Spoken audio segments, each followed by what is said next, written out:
Hello, everyone, and welcome to Randy's Old Time Radio Shows. Here you can listen to your favorite mystery, suspense, intrigue, or comedy shows. You'll also find shows you thought were lost to time and shows you never even heard of. You just might find a new favorite. If you appreciate my efforts to bring you these shows, please consider leaving a comment, giving a thumbs up, and if you really enjoy these shows, please consider supporting the channel. Now sit back, close your eyes, and enjoy another Old Time Radio Show.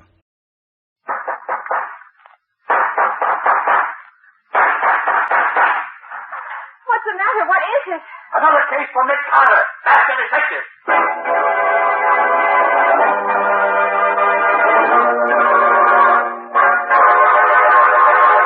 Yes, it's another case for that most famous of all manhunters, the detective whose ability at solving crime is unequaled in the history of detective fiction. Nick Carter, Master Detective. Tonight's curious adventure... An angle on murder. For Nick Carter and the mystery of the mutilated foot.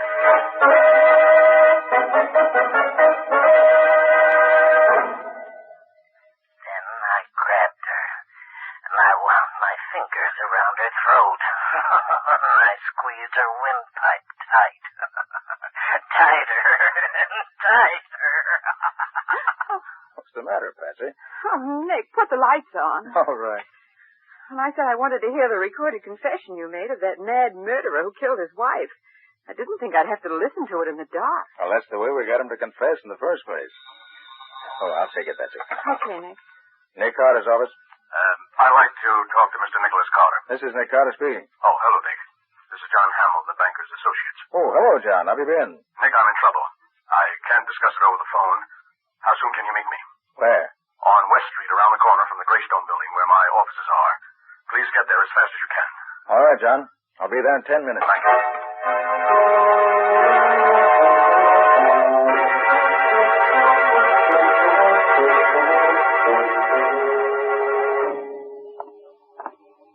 Now, Scubby, you understand exactly what you're to do? Yeah, Nick. Okay. I'll see you later. I've got a date in this corner. Okay, Nick. I'll be staying here. Hey, look at that car coming up the street, would you? Hey, Nick, watch out! That car is headed right at you! Jump, Nick! Oh, did he hit you, Nick? Are you all right? Yeah, I'm all right. Oh, gee, that was close. It almost seemed like whoever was driving that car did that on purpose. Wouldn't be at all surprised, Scubby. I think somebody is interested in preventing me from keeping my appointment. Hey, look, maybe I better stay with you, Nick. No, I've got something else for you to do, Scubby. I got the number of that car. Hop down to the license bureau and find out who it belongs to. Then wait for me at the office.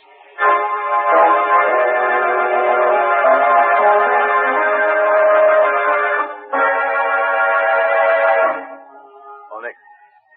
Sorry I'm so late. Oh, hello, John. I've been on this corner waiting for you for 20 minutes. Where have you been? Trying to get here without anyone seeing me. Well, why all the mystery? What's up? Wait a minute, Nick. Here, get back in this doorway, quick. Don't let him see us. Well, who was that? Somebody trailing you? I don't know. I never saw him before. Then why'd you want to dodge him? You haven't done anything wrong, have you? No, Nick. Absolutely nothing. Now listen. I don't want the police in on this just yet, if I can help it. Banking firm like mine can't stand any unnecessary notoriety. Well, yes, I know, John, but what's this all about? Well, let me explain. I wanted to tell you out here where I can be sure no one will hear us. You see, Nick, several days ago I discovered there's a serious shortage on our books. Somebody has been taking money from the accounts, and I'm almost sure I know who it is. I've called a meeting of my 4 partners. They're upstairs in my office waiting for me right now to have a showdown before the stockholders find out. That's why I asked you to come over here, Nick. You may have to make an arrest tonight. Well, you don't want a detective, John. You want a cop. No, you're wrong, Nick. I want you. Please come along. Well, perhaps you better wait down the lobby while I go up and see if everything's all right. That is safe for you. No, Nick. There's no need for that. All right. I want to be in on the showdown. Come on. Anything you say. And if you really feel that something dangerous is in the wind, I think I should go up there first and look around. And if everything's okay, let you know. No. I want to go up now and get it over with. Well, if you insist. I do, Nick. Oh, I know it's pretty late, but I waited purposely till the offices were closed to avoid any publicity. This whole business requires the greatest secrecy.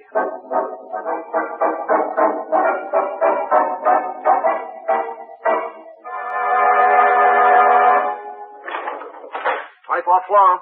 Oh, this is our floor, Nick. After you, John. Oh, thank you. Kind of dark in this hallway, isn't it?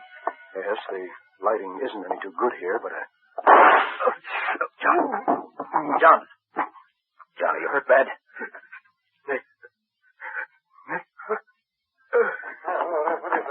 What's happened? Why, it was John.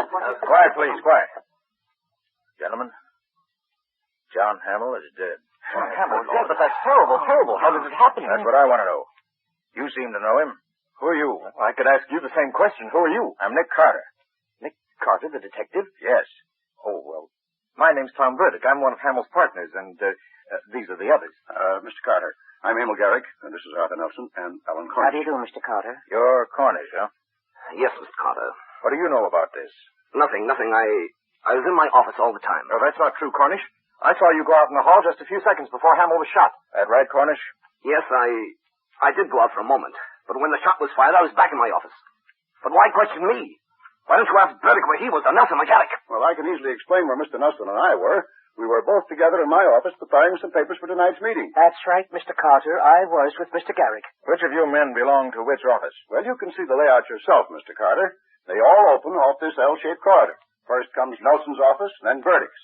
They're on the long leg of the L. Then on the corner at the end is Cornish's office, directly in line with the corridor to the elevator. And Garrick's office is around the corner on the short leg of the L. That's right. That's out of sight of the elevator completely, isn't it? Sure, you can't even see the corridor from my office. So I see. Then, Cornish, your office is the only one which faces the corridor. I'd like to have a look at it. All right. This way.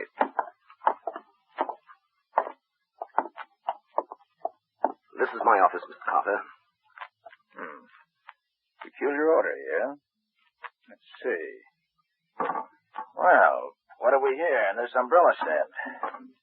A gun. And it's been fired very recently. I should say, gentlemen, this was the murder weapon. That's Mr. Cornish's umbrella stand. What do you know about this, Cornish? I don't know anything about it. Well, that gun belongs to Mr. Cornish. That's right, Mr. Carter. I've seen it in his desk many times. I recognize that fancy handle. Say, what are you fellows trying to do?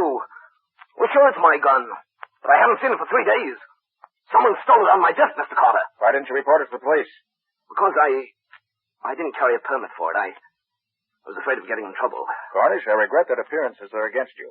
I'm afraid I'll have to turn you over to the police. You won't turn me over to the police? Well, what happened to the light? Cornish, turn them out. Turn those lights on. I'll be honest, Carter. There he goes, Carter. It's Cornish. He's escaping down the hall. Stop, Cornish. Stop or I'll shoot.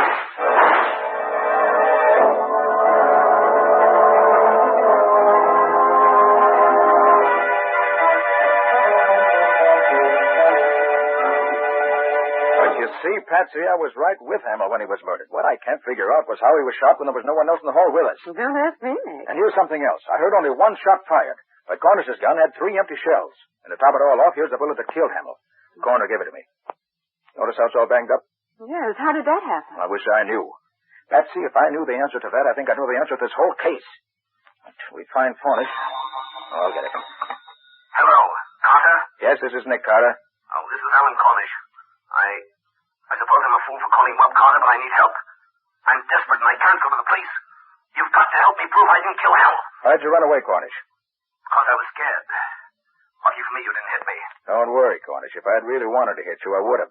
Where are you now? I'll tell you, but you've got to promise to come alone. If you don't... The only thing I'll promise you is that I won't do anything till after I've talked to you. Now, what's the address? 1813 Oak Street. Come right over. I'll be waiting for you. Okay, sit tight. I'll be there. You mean we'll be there? I'm sick of sitting around here. I'm going with you.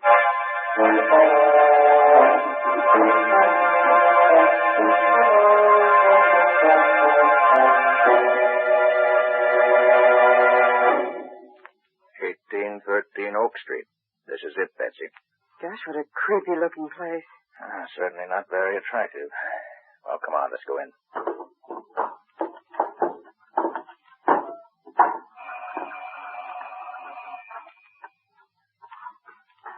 Maybe he's not here. Said he'd be here. Wonder if... Well, the door's open. Should we go in? We can't keep our date with Cornish if we don't. Gosh, it's dark in here. Nick, do you suppose it could be a trap? Never can be quite sure, Patsy. Here's the door. Stand behind me. You see anything in there, Nick? Wait till I get my flashlight. No. Looks deserted. Oh, come on. Let's try another room. Gee, this place gives me the jitters. Practically deserted. Maybe he's in here. Stand back, Patsy. No. Nothing in there. Oh, maybe he got scared after he called you and slipped away. We'll soon find out. There's another door. Over there.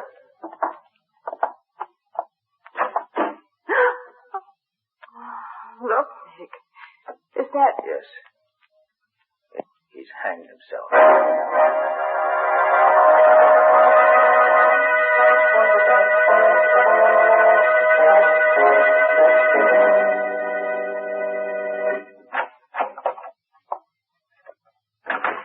Well, Nick, I don't know why he came back to the office again tonight. Cornish is dead. I guess that closes the case. Patsy, I'm not satisfied. When I talked to him on the phone, he certainly didn't sound like a man who was going to kill himself. When a man wants to prove himself innocent, he doesn't commit suicide. No, Patsy, there's something about that hanging that's bothering me, and I can't lay my finger on it. You probably figured that was the best way out. To kick over the chair and end it all. Patsy, remind me to give you a raise. And what did I do? I've got it. Look, Patsy, Cornish was a short man. Well, so what? Patsy, Cornish couldn't have hanged himself. Well, why not? Don't you remember, Patsy, the only furniture in that room was a bed. And Cornish was so short he never could reach that noose from the bed where it was. Of course, Nick. The bed was on the other side of the room. Patsy, Cornish was murdered, which eliminates him as a suspect. Probably he was killed by the same man who killed Hamill. Oh, but who, Nick? Who? Wish I knew. Hiya, Nick. Hiya, Patsy. Oh, that isn't the missing link. Scubby, did you find out anything about that car that nearly ran me down this afternoon? Oh, you bet, Nick. Good. But what a time I've been having. Wait till you hear what I have to tell you. Well, I had to get the license commissioner out of bed to get it, but, oh, boy, it was worth it. Hey, do you know who that car belongs to? Tom Burdick, Hamill's partner. Good boy, Scubby. Did you get his address, too? Yeah, some deserted neck of the woods out in Long Island. I've got the address here somewhere. Fine. Come on, Scubby. You and I are going to pay him a visit.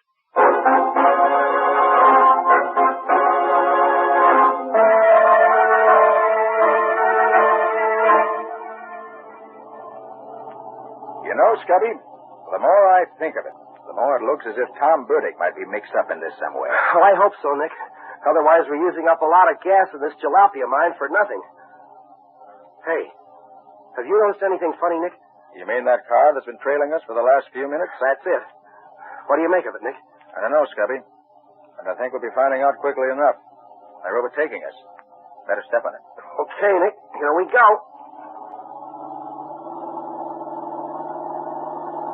How are we doing? Not so good, Scubby. They're still gaining on us. Can you give her any more gas? I'll try. There.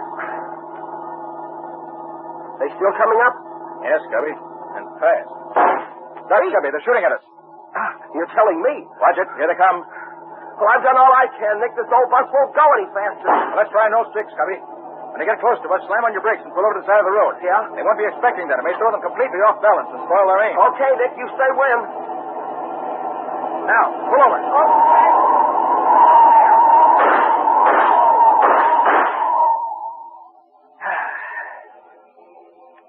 Oh, boy. That was a close one. Are you all right, Nick? Yeah. Well, we won't see them anymore for a while. Get going, Scubby. We got to make up for lost time.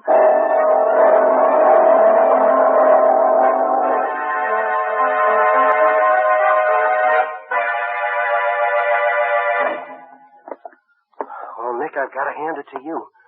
You have the darndest way of getting into a cellar. Well, we had to get into Burdick's house somehow. This cellar with its trick entrance from the garage looked like the safest way. Especially with those two vicious-looking dogs posted at both the front and back doors of the house. Well, they sure were big ones, too. I'd hate to meet one of them. Hey, where do you think this is going to lead us to, Nick? We should find a stairway going upstairs, unless I'm very much mistaken. Yeah? Yeah. Here's one. All right, let's go up. Wait, careful. All right, Nick, you lead the way. I'm with you. Here's the door. Well, I hope it's open. No, darn it, it's locked. I'll soon fix that. There. All right, Scubby, come on. Oh, wait. Someone's coming into the room, Scubby. Get back. We can hear through the crack of the door. I'll leave it open in a little. Well, Mrs. Burdick, I'm certainly glad you called me up. I'm only too happy to be here at a time like this. After all, we're practically neighbors, aren't we? Oh, I just had to talk to someone, Mr. Garrick. I'm so worried about Tom and those horrible things that have been happening at the office. What do you make of all this? Well, I wouldn't worry about it too much, Mrs. Burdick. I'm sure Tom can take care of himself, if he has to. What do you mean, Mr. Garrick? Oh, nothing. But he has been acting rather strangely lately. Well, that's just it. I'm so worried. I haven't seen or heard from him all day. He's never been so late coming home from the office. Well, it's after 11. Oh, there's really nothing to worry about, Mrs. Burdick, even in a case like this. Of course, it looks very peculiar for Tom to be missing this way, especially at this particular time. Mr. Garrick, you don't think Tom had anything to do with all this sort of... Well, Mrs. Burdick, I like Tom very much. I would hate to think that Tom had anything to do with this murder. Of course. Well, Scubby, we don't seem to be learning much this way. Might as well go in and let him know we're here. Sure, Nick. Good evening, Mr. Garrick. Why, Mr. Carter, what are you doing here? I just came along with one of my assistants, Scubby Wilson, to talk to Mr. Burdick. We came in this way because we didn't want to disturb the dogs. Oh, really? Who are you? Oh, Mrs. Burdick, this is Mr. Nick Carter. He's in charge of investigating Hamill's death. Mr. Carter, the detective? Nothing's happened to Tom, has it? I don't believe so, Mrs. Burdick. I just want to ask him a few questions when he arrives. Well, maybe that's why Tom hasn't come home. Maybe he's afraid to... Maybe that's he now. Wait, I'll go look out the window to see if that's his car. Carter, I must warn you to be careful. Burdick's a dangerous man. Tom, Nick Carter's here. Please, Mrs. Burdick, Nick come away from that Carter's window. Here to see you. You won't do me any good that way, Mrs. Tom, Burdick. Stop it, you hear me, please. That's his car, Mr. Carter. Look, he's getting away. Come on, Scubby, let's get after him. Okay, I'll go with you, Carter. Hurry up. I want to know why he runs away when he hears my name.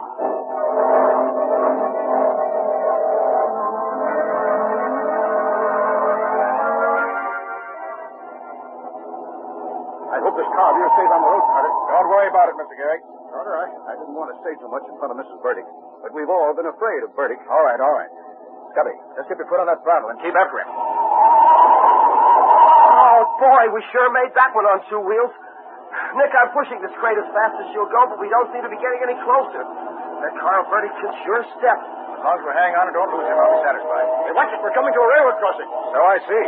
Well, maybe we can head him off now. If Burdick tries to beat that limit to the crossing, he's crazy. Look, Carter, I think he's going to try to make it. He can't do it. He'll be killed.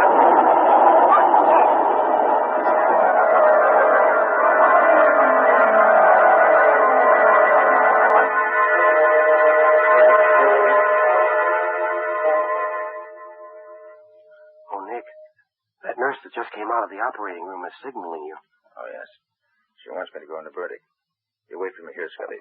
Okay, Nick.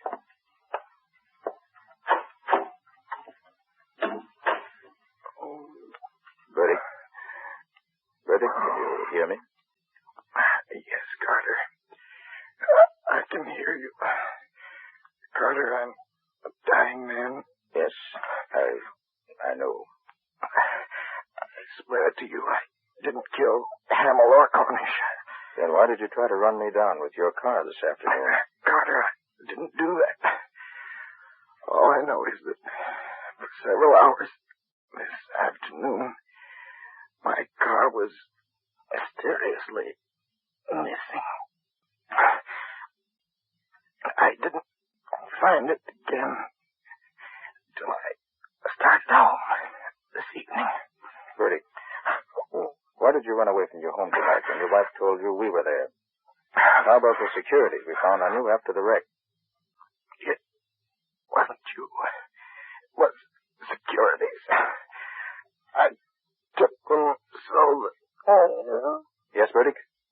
Why did you take them? I took them so I could keep him from stealing them.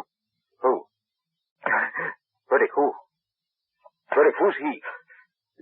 Carter. Front office. Bottom drawer. Desk. Something will lead you to murder. Yes, Burdick? Who's the murderer?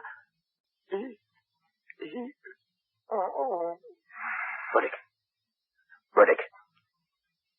Oh, poor chap. If you'd spoken sooner, you might have lived longer.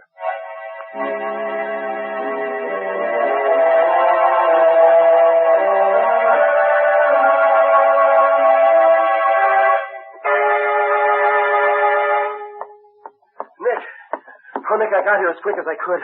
Have you found anything yet? I think so. Scubby Burdick wasn't lying to me. I found this in the bottom drawer of the desk in the front office here. A book. Well, is that what Burdick meant? Just look at that title. Studies of various angles of bullets in flight. Oh, so what, Nick? Scubby, that's the way Hamill was killed. It all adds up perfectly.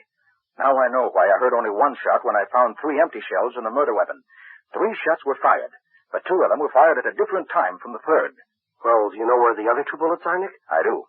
Follow me out in the hall and I'll show you. Yeah? You see, Scubby, as soon as I found that book in the flight of bullets, I did a bit of looking around, and I finally found them. Well, where are they? In the office here? No, Scubby, in the corridor. Right over there in that dark corner, embedded in the wall beside the elevator shaft, about 6 feet from where Hamill was killed. Well, what are they doing over there? Scubby, this was a very ingenious crime. And if you watch carefully, I'll show you just how ingenious it really was. Now, you notice that Cornish's office is the only one facing the corridor leading from the elevator. Yeah. So what? Well, in order to shoot someone coming down the hall, the murderer, if he were in any office but Cornish's, would have to step from his office out into this corridor and be seen. Right? Yeah, right. But our murderer was very clever. I got the answer when I located the book, and when I found these embedded in the wall beside the elevator shaft. The 2 missing bullets. Right. Oh, hey, they're all banged up. Precisely, just like the murder bullet. And that's what gave me the answer. You see, Scubby, Yeah. The murderer never left his office. He stood inside the front office, the one around the corner, on the lower leg of the L-shaped corridor, and aimed at that steel pillar built into the wall over there. When the bullet hit the steel face of the pillar, it was deflected into Hamill's lungs. Look here. You see these marks in the face of the pillar here? Where? Oh, yeah. Those are the bullet marks. Oh, well, gosh, Nick, that's fantastic. Hey, are you sure you're right? Positive. Don't you see, Scubby? That explains the other 2 shots that were fired. They weren't fired at Hamill, and they weren't fired at the time the murder was committed. They were practice shots used by the murderer to be sure he had the correct angle from which to shoot Hamill. Gosh, Nick, I've certainly got to hand it to you. Yes, but we still have to get the murderer. But how? And who is it, Nick? I rather think that if we step back in the office and wait, we'll find out soon enough, Scubby. Well, what do you mean, Nick? I mean that whoever it is will be in this office within the next few minutes, because after my discoveries, I made a couple of phone calls, and I invited the 2 remaining partners to meet me here. Shh. Here comes someone now. No. Oh, how do you do, gentlemen? Oh, hello, Garrick. I got your phone call, Carter, and I got here as fast as I could. Garrick, have you seen this book before? Studies of various angles of bullets in flight. Why, yes. Now that I think of it, I think I have. Does it belong to you? No, it doesn't. But I remember that one day when I was with Mr. Nelson, he stopped in front of a bookshop and looked at it. Rather closely now that I think of it. Yes, I'm sure it was Nelson. Very interesting. Now tell me, Mr. Garrick, when the murder was committed, are you positive that you and Mr. Nelson were in this office together? That's right, Mr. Carter. Can you show me exactly where each of you stood at the time the shot was fired? Well, now let me see. I was here, facing the window, and Nelson was, standing right about here by the door. Mm-hmm. I see. Did you notice in which direction he was facing at the time? Yes, I remember. This way, facing the corridor. In other words, the way he was standing, you could see him only in profile. That's right. Well, there's no question but that's how it was done, Scubby. The murderer planted himself in this office so that he could establish a strong alibi. He then took the gun from his pocket, unseen by the other person in the room, who could see him only in profile, and then fired it at that steel pillar. Then as he ran into the corridor with the rest, after Hamill was dead, he dropped the gun into the umbrella stand in front of Cornish's office. Well, Carter, do you mean that Nelson is the one How do you do, gentlemen? Did I hear my name mentioned? Yes, Nelson, you did. Why did you kill Hamill and Cornish? Please, Garrick, don't be ridiculous. Oh, Nelson, does this book look familiar to you? This book? No, I can't say that it does. You sure you've never seen this book before? Now that you mention it, I may have glanced at it in a bookshop at one time or another, but then I look over a lot of books. I like to browse. I see. Nelson, see how you approve of this story of Hamill's murder. Yes? The killer knew of Cornish's criminal record, and he figured he could embezzle some of the firm's money and pin it on an innocent man. Then when he found out that Hamill was becoming suspicious and was having the accounts checked, he became panicky and afraid that it might not work out the way he had planned. So he decided to kill Hamill. Then when he happened to overhear Hamill's conversation with me over the telephone, he hurriedly borrowed Burdick's car without Burdick's knowledge and tried to get rid of me. That's an interesting way out, Mr. Carter. Have you also a theory as to who the killer is? I have. By the process of elimination, it has to be either you, or Mr. Garrick, or an unknown. And I've already proved that I didn't do it. It must have been an unknown then, Mr. Carter. I certainly didn't kill Hamill. I had nothing to do with the murder. When the shot was fired, I was right here in this room with Mr. Garrick. He can testify to that. He has already, Mr. Nelson. In fact, Mr. Carter, I was standing right here facing the window when the shot was fired. Oh, no. That's where I was, Mr. Carter. Standing there at the window. Now, please, Garrick. Please, now, gentlemen, please. You don't have to argue about it. I know who was at the window, and I know who fired the fatal shot. Scubby, take a look at the flyleaf of this book. Well, what are they, Nick? They look like the scribbles that some guys draw when they have nothing else to do. Oh, doodles, they call them. Exactly. While I was looking through the various offices, I found some papers with these same doodling marks on them in one of the desks. And these marks were made by the murderer. Garrick, I arrest you for the murder. He's got a gun! Well, Scubby, pick up the pieces. Oh, boy. There's the murderer, Garrick. He's also the man who tried to murder you and me last night on the road to Burdick's home. Oh, I'll be. You see, Scubby, Burdick has his suspicions about Garrick. That's why we found those securities on him. He took them so that they wouldn't fall into Garrick's hands. He'd suddenly found out that Garrick was an unscrupulous crook, and that was the reason he ran when Mrs. Burdick called him. He saw Garrick at the window and was afraid of him. Well, Nick, I must say he had me fooled when he said that Nelson was standing at the door of the office here when he was really there himself. Yes, in telling us who was in this office, our clever murderer just reversed the positions in which he and Mr. Nelson were standing when the murder was committed. But once I saw the marks on that flyleaf, I knew who stood where. And that's why I had Nelson come up here, to force Garrick's hand. Well, Nick, one way's as good as another as long as you get results. And you always seem to do that.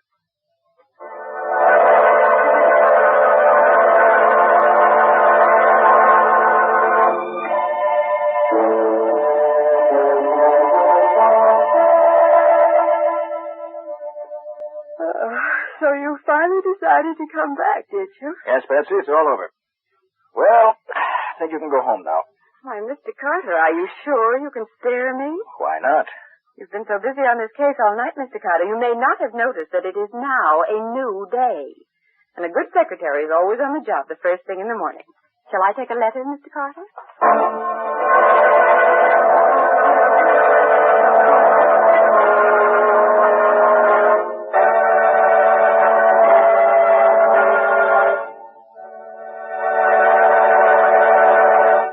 This was another strange experience of Nick Carter, Master Detective, called An Angle on Murder, or Nick Carter and the Mystery of the Mutilated Bullet. Another of the curious adventures of Nick Carter, which are brought to you by WOR Mutual. And now, Nick, what's next week's story all about?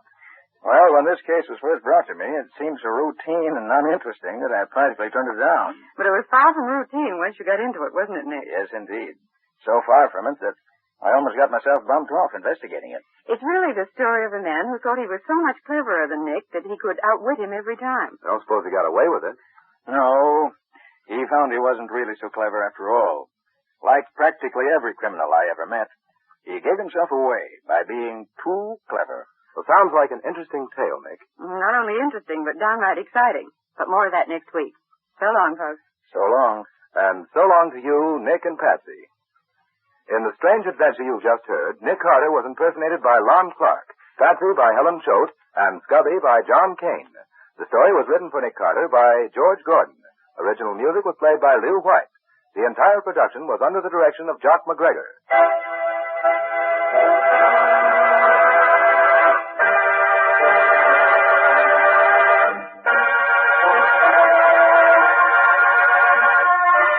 Next week, listen to another curious experience of Nick Carter entitled The Body on the Slab, or Nick Carter and the Mystery of the Missing Husband.